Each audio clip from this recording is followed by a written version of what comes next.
Returned home early to see my parents packing up my things to help me move into a tiny studio while my brother and his pregnant wife would live in my big house. "You don't need that much space," they laughed. I called the police. "I'm Camilla, 35 years old, and I work as deputy CEO at a sports nutrition company. People always ask me why I'm not married yet, like there's something wrong with me. Truth is, I just don't want a serious relationship right now. My life is pretty good the way it is." My younger brother Jake is 28, and last year he married his girlfriend Sarah. They'd been together for years, so nobody was surprised when they finally tied the knot. I was actually happy for them and gave them $15,000 as a wedding gift. That's not pocket change for me, even with my salary, but Jake's my brother and I wanted to help them start their marriage right. The wedding itself was nice. Sarah looked beautiful in her dress, and Jake couldn't stop grinning. The ceremony was at this little church our family's been going to forever, and the reception was at a hotel downtown. Everything went smooth until the family started their usual nonsense. "Camilla, when are you going to settle down?" That was my Aunt Linda, right in the middle of the reception. "You're the only unmarried one in the whole family now," added Aunt Karen, like I didn't already know that. My mom jumped in too. "It's time you heard the sound of little feet in that big house of yours." I smiled and nodded like I always do. Inside, I was praying for strength to get through this without losing it. These people act like being single is some kind of disease. I've got a great job, my own house, and I'm happy. What more do they want? Jake and Sarah moved into a studio apartment that belongs to our parents right after the wedding. It's small but decent, and the best part is they don't pay rent. Our parents basically gave it to them for free. Mom asked me to help with utilities every month, so I've been covering their electric and gas bills too. I don't mind helping family, but sometimes I wonder if they appreciate it. The first few months after the wedding were fine. Sarah seemed nice enough, always polite when we had family dinners at our parents' house. She thanked me for helping with the bills and asked about my work. I thought we got along pretty well. I worked hard to get where I am.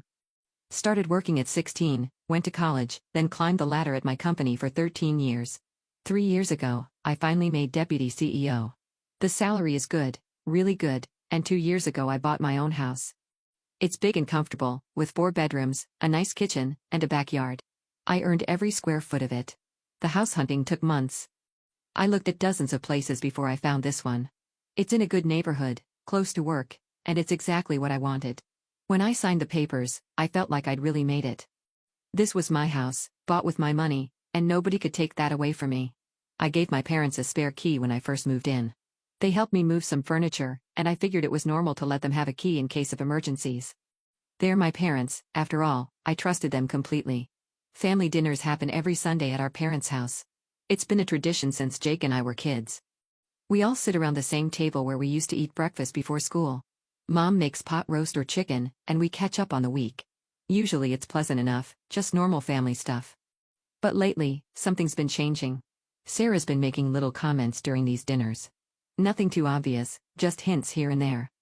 She'll mention how cramped their studio feels, or how nice it must be to have so much space.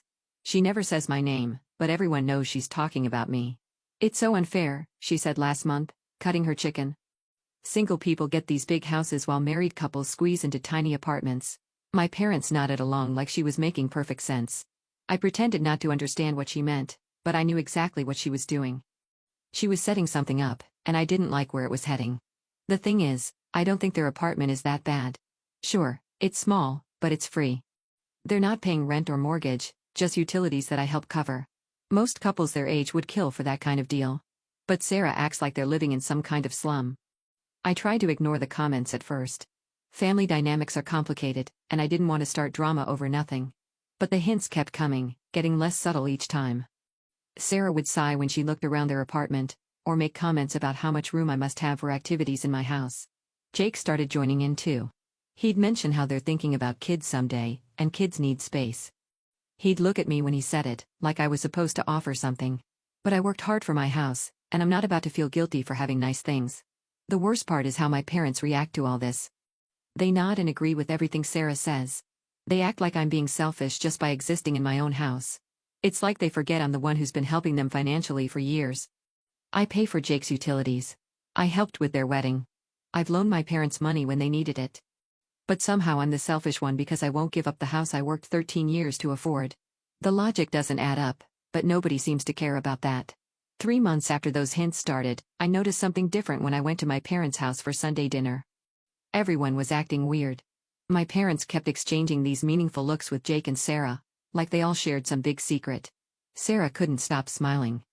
Not her usual polite smile, but this huge grin that made her look like she was about to burst with news, and Jake kept touching her stomach in this protective way. I'm not stupid, I knew exactly what was going on. Sarah's pregnant, I thought to myself as I watched them. They're going to announce it at dinner. I was actually happy for them. Jake's always been good with kids, and Sarah seemed like she'd be a decent mom. A baby would be nice for the family.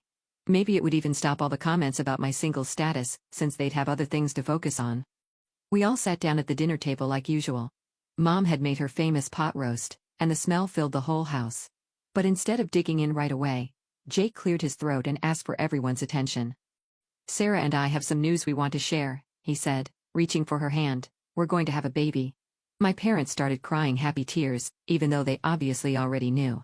Mom jumped up to hug Sarah, and Dad shook Jake's hand like he just won the lottery. Congratulations, I said, and I meant it, that's wonderful news. But then Mom had to ruin the moment. Well, at least one of my children is giving me grandchildren, she said, looking right at me. I was starting to think I'd never get any. I bit my tongue. This was Jake and Sarah's moment, not the time to start an argument about my life choices. I just smiled and congratulated them again. That's when Sarah turned to me with that sweet smile of hers. Actually, Camilla, I've been talking to Jake and your parents about something important. It's about our living situation. We all agree that our family's housing isn't distributed fairly. I stopped chewing. What do you mean? Jake and my parents were nodding like this made perfect sense. Sarah kept talking, her voice getting more confident. You live alone in that big house with all those empty rooms, she said. Meanwhile, we're crammed into a tiny studio apartment, and soon we'll have a baby who needs their own room. Okay, I said slowly. What does that have to do with me? That's when Mom jumped in. Camilla, you need to act like a real sister. You need to prove your love for your brother and your future nephew. How exactly do I do that? I asked, though I was starting to get a sick feeling in my stomach. You should give your house to Jake and Sarah, Mom said like it was the most obvious thing in the world. They need the space more than you do. I stared at her. Are you serious right now? Completely serious, Dad added. You'd move into the studio apartment where Jake and Sarah live now. We're even willing to make it official. You sign your house over to Jake, and we'll sign the studio over to you. I looked around the table at all of them. They were completely serious. They actually thought this was fair. No, I said, standing up from my chair, absolutely not. I'm not giving up my house. Camilla, Mom said, her voice sharp, don't be so selfish. Selfish. I couldn't believe what I was hearing. I worked for 13 years to afford that house. I saved every penny. I earned it. You're just an old maid who'll never get married or have kids anyway, Dad said. What do you need a house like that for? The words hit me like a slap, my own father calling me an old maid. Jake decided to pile on too. You're being greedy, Camilla, he said. Family is supposed to help family. Greedy, I laughed, but it wasn't a happy sound. I gave you $15,000 for your wedding. I pay your utilities every month. How exactly am I greedy? That's different, Jake said. No, it's not different, I shot back. I'm tired of you all acting like I'm the problem. I'm tired of you loving Jake more than me. That's not true, Mom said, but her voice didn't sound convincing. Really, then here's a solution, I said. Sell your studio apartment. Use that money as a down payment and buy Jake and Sarah a house, problem solved. My parents looked at each other. We can't afford a second mortgage, Dad said. Then live within your means, I said, grabbing my purse. Don't dream about taking my house just because you don't want to spend your own money. I headed for the door, but they weren't done with me. Camilla, you're being ridiculous, Mom shouted after me. Selfish, Dad added. Greedy, Jake called out. I turned around one last time. I'm done with this conversation. I'm not giving up my house, and that's final. I left them sitting there and drove home. When I walked into my house, I looked around at everything I'd worked so hard for. The comfortable couch I'd saved months to buy. The kitchen table where I eat breakfast every morning. The bedroom with the big windows that let in perfect morning light. This was my home. I'd earned every square foot of it. And I'd be damned if I was going to hand it over to people who thought I didn't deserve it. They could call me selfish all they wanted. They could say I was greedy or an old maid or whatever else came to mind. But this house was mine, and I was keeping it. I made myself a cup of tea and sat in my living room, looking out at my backyard. For the first time in months, I felt completely at peace. I'd said no to their crazy plan, and the world hadn't ended. The next morning, my phone started ringing at 7 a.m. It was Mom. I didn't answer. Then Dad called. Then Jake. Then Sarah. I ignored all of them and got ready for work like nothing had happened. By lunchtime, I had 12 missed calls and about 20 text messages. I finally read them while eating my sandwich in the break room at work. Camilla, we need to talk. You're being unreasonable, that was from Mom. Your brother needs your help. Family comes first, from Dad. Sarah cried all night because of what you said. You're hurting a pregnant woman, from Jake. I thought you loved me like a sister. I guess I was wrong, from Sarah herself. I deleted every single message without responding. They wanted me to feel guilty, but I wasn't going to play their game anymore. The calls kept coming for the next 3 days. Every time my phone rang, it was one of them trying to wear me down. They left voicemails too, each one more dramatic than the last. Camilla, this is your mother, you're destroying this family with your selfishness. Camilla, it's Dad, I'm disappointed in you. This isn't how we raised you. Camilla, it's Jake, Sarah's health is suffering because of the stress you're causing. If something happens to the baby, it's on you. That last one really pissed me off. Now they were trying to blame me for Sarah's pregnancy complications? As if my refusal to give up my house could somehow cause a miscarriage. It was ridiculous and manipulative. I showed the messages to my friend Lisa at work. She's been my colleague for 8 years, and she knows my family situation pretty well. Are they serious? She asked, reading Jake's text about the baby. They're actually trying to guilt-trip you with that? Apparently, I said, according to them, I'm single-handedly destroying a pregnancy by not giving up my house. That's insane, Lisa said. You know that, right?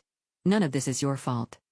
I know, I said, but it felt good to hear someone else say it. They just want me to feel bad enough to cave. Don't you dare, Lisa said firmly, you worked your ass off for that house. They have no right to it. The text messages got more creative as the week went on. They started sending me articles about family loyalty and the importance of helping relatives. Mom sent me a Bible verse about loving your neighbor. Dad sent me a story about a woman who gave up her house to help her sister. This could be you, he wrote under the article. You could be the hero of this story. I laughed out loud when I read that. Hero? They wanted me to be a hero by giving up everything I'd worked for? That wasn't heroic. That was stupid. Sarah's messages were the worst. She sent me ultrasound photos with captions like your nephew needs a room and don't you want him to have a good life? She even sent me a picture of their cramped studio with the caption, is this really where you want your family to live? I wanted to text back and remind her that she was living there for free, but I didn't. Engaging with any of their messages would just encourage them to keep going. By the end of the week, the calls and texts finally started slowing down.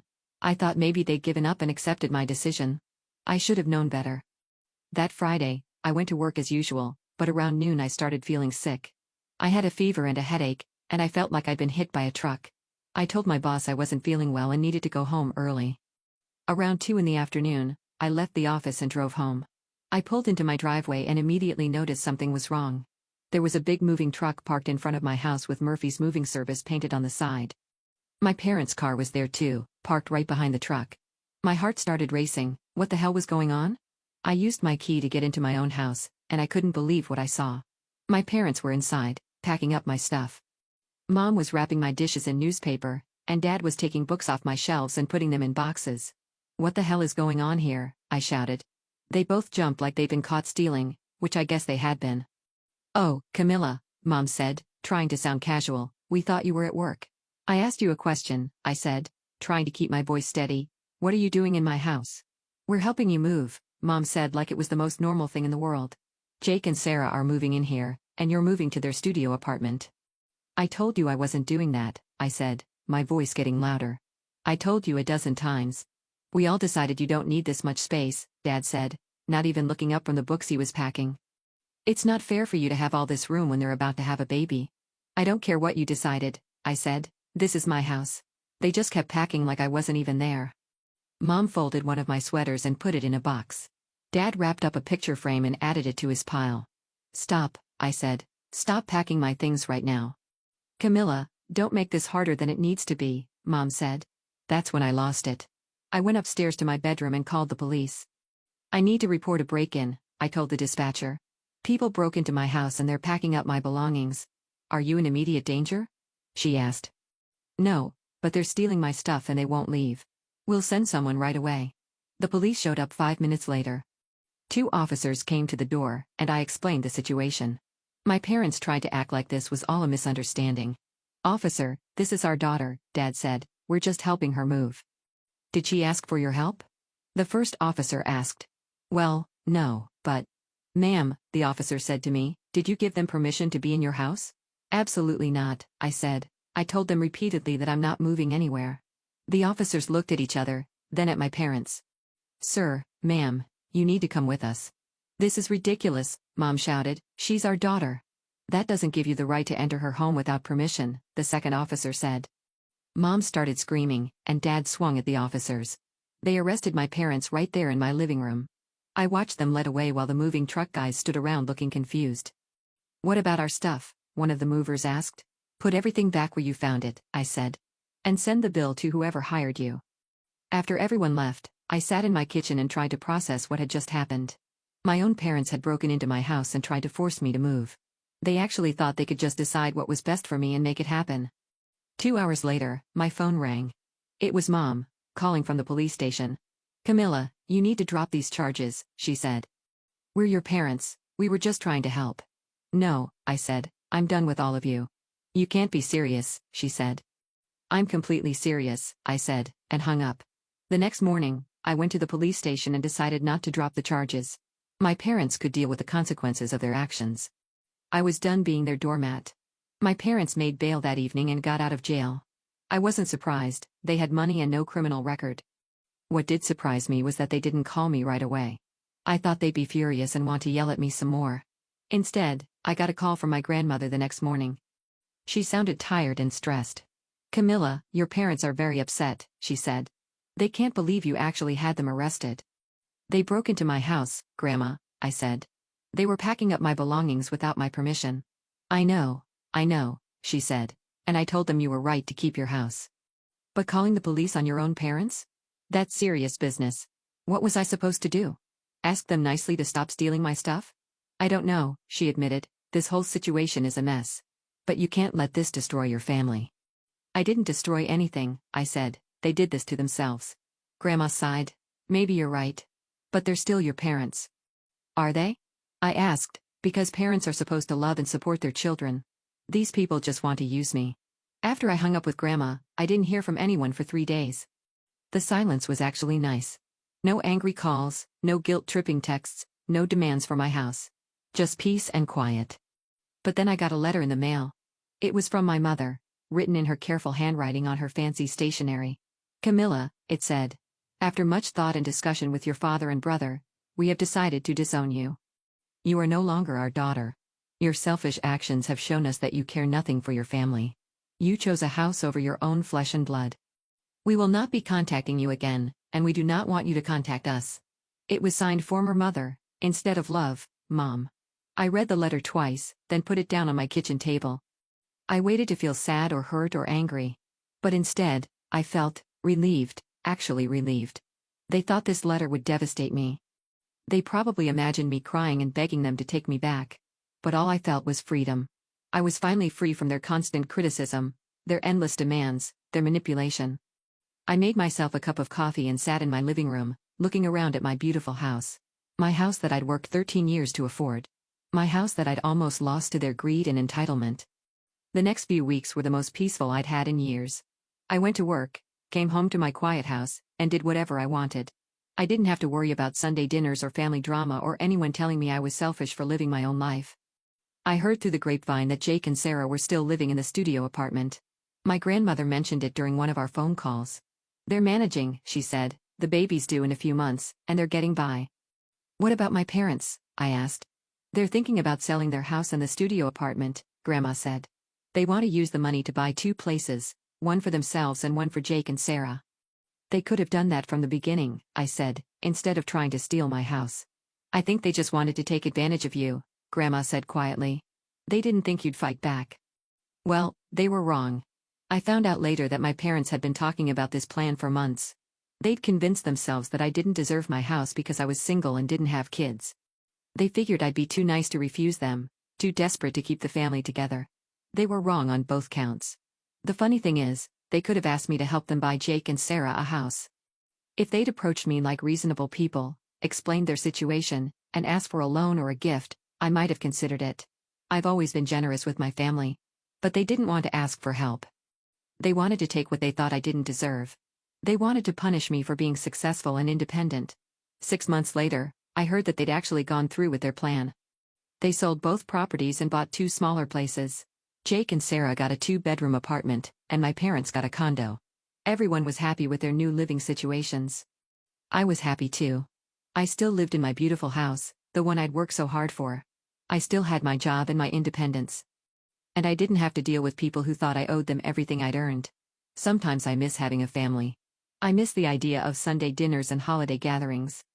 But I don't miss the constant criticism, the manipulation, the feeling that nothing I did was ever good enough. My life is quiet now, but it's mine. I make my own decisions, spend my own money, and live in my own house. Nobody tells me I'm selfish for being successful. Nobody demands that I give up my hard-earned possessions to people who haven't worked for them. I've learned something important through all this. Sometimes the people who claim to love you are actually the ones holding you back. Sometimes cutting toxic people out of your life is the kindest thing you can do for yourself. My family thought they were teaching me a lesson by disowning me. They thought I'd come crawling back, begging for forgiveness and offering to give up my house. Instead, they taught me that I'm stronger than I thought. They taught me that I don't need their approval to be happy. They taught me that choosing myself isn't selfish, it's necessary.